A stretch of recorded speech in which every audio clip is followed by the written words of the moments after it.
In the last lecture, I said we would not be studying 20th century classical music. Well, I've changed my mind. Since my days as an undergrad back in the Mesozoic era, my attitude concerning this era's music has changed from disgust over something I had no desire to understand, to curiosity, to open-mindedness. Some of this era's sounds may be odd, off-putting, or just plain wacky to you, but it is worthy of study because it is a link in the chain of music history. You may or may not like it, but give yourself a chance to appreciate the concepts and work of this era's musicians. I encourage you to pause this lecture and listen to the musical examples in the order they appear to get the feel of the musical progression in the 20th century.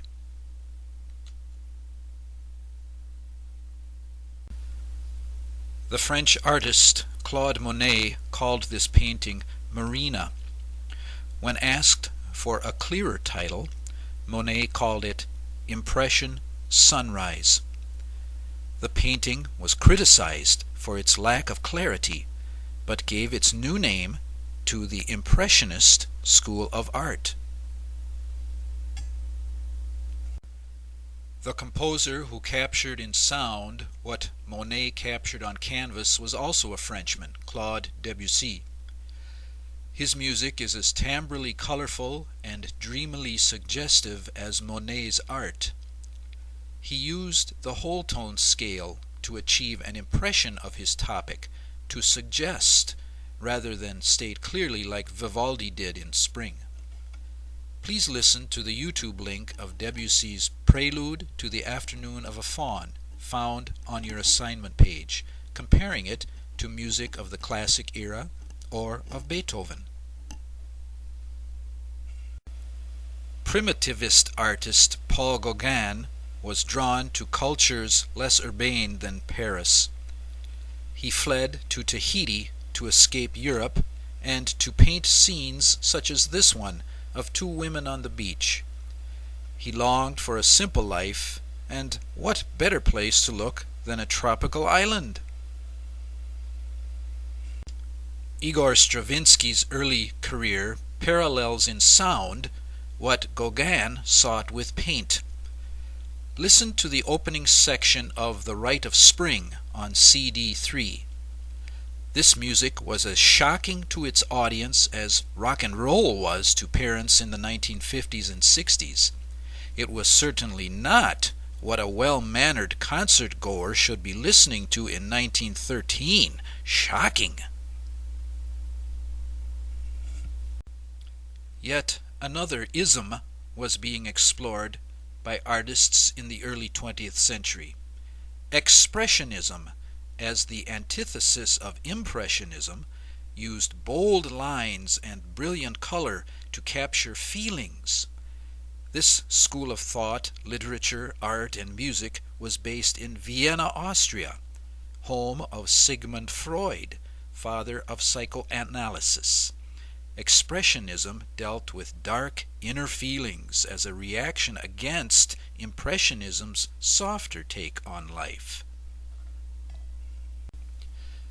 The leading expressionist composer was Arnold Schoenberg.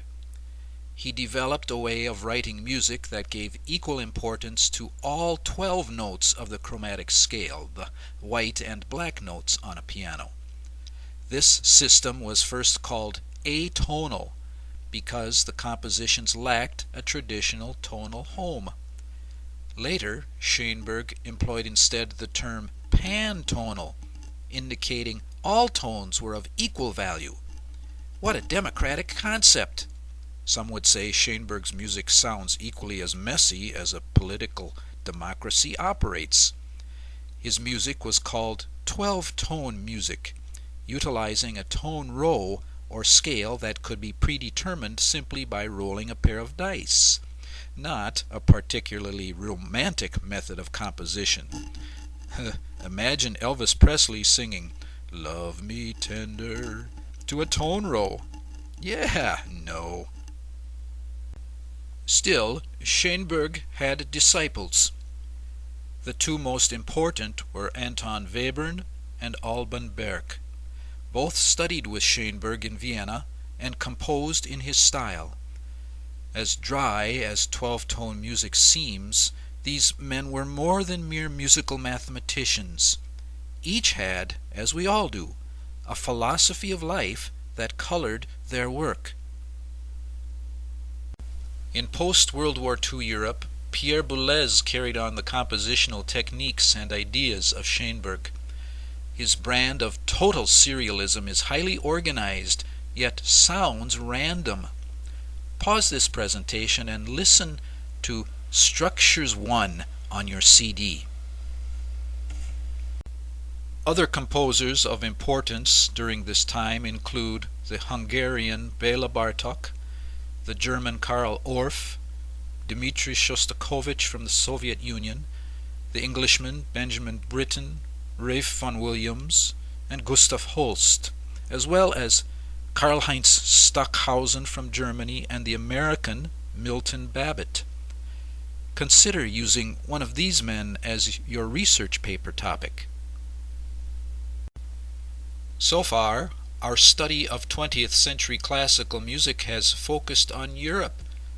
But what about America? Wasn't anything classical happening here? Well, how do we bridge the gap between America's European roots and the New World? George Gershwin wrote both pop songs and large concert pieces. His all-too-short career produced the masterpieces Rhapsody in Blue and the opera Porgy and Bess. Pause and watch the YouTube link of the Rhapsody in Blue.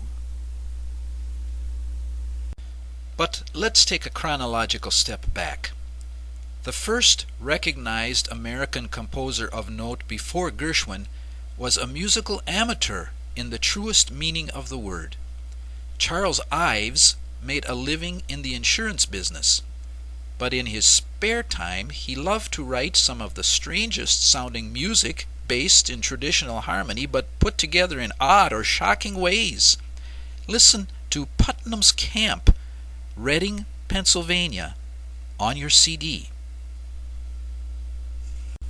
Aaron Copland's magnificent Fanfare for the Common Man would have been enough to earn him the love and respect of every American. The timing of this piece, published a year after Pearl Harbor, was serendipitous. The stirring brass and timpani still inspire us today. Copland studied composition in Paris with Nadia Boulanger, but returned to America and wrote music with an American flavor. Even non-concert goers have heard snatches of his music in TV commercials. His work is a synthesis of classic European technique and American melodies and themes. If you look up the phrase national treasure, Aaron Copland's picture should be embedded in the text. No matter how you pronounce his name, composer, conductor, performer, educator, totally alive, all describe American Leonard Bernstein, who died, like Aaron Copland, in 1990.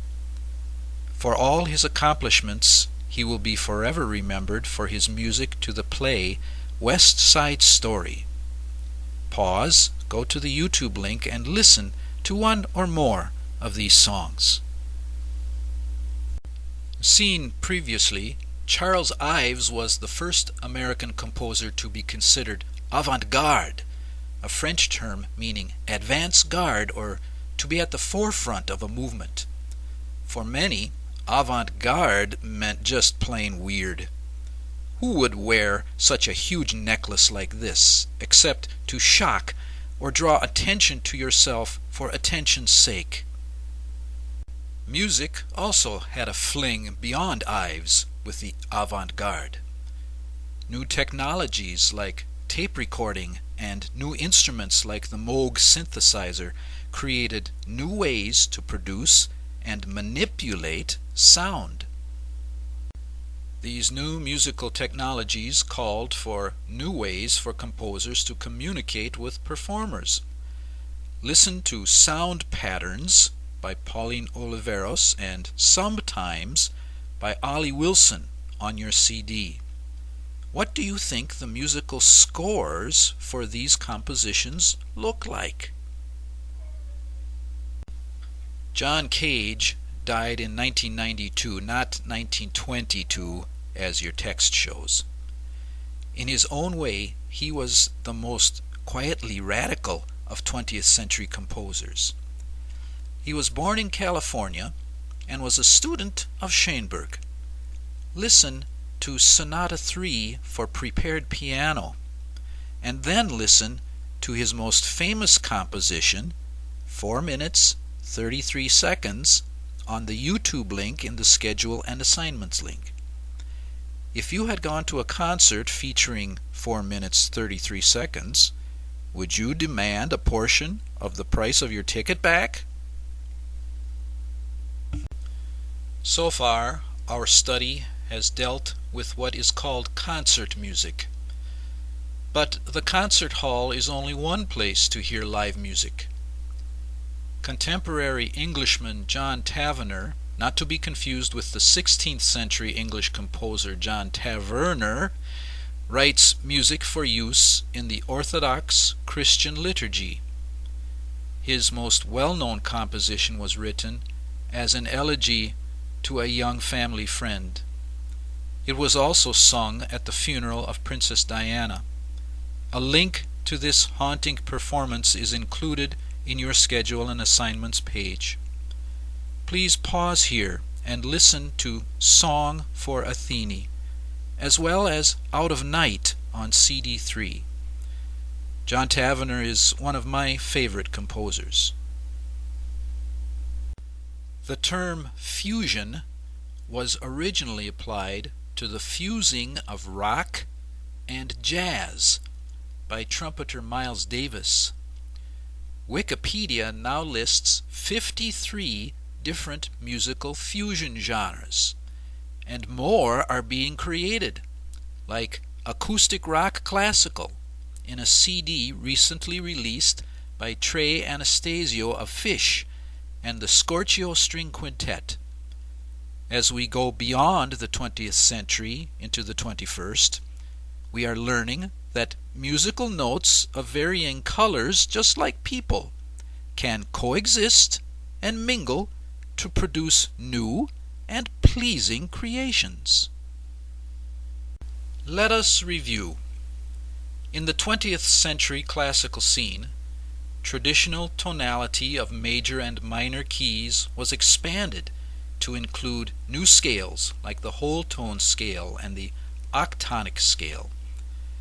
The mathematical structure of serialism championed by Arnold Schoenberg and his students became, if not popular, an option. Technology expanded the sounds available to composers. A fusion of various musical styles continues to enrich us, and a return to traditional modes and scales has replaced earlier experiments.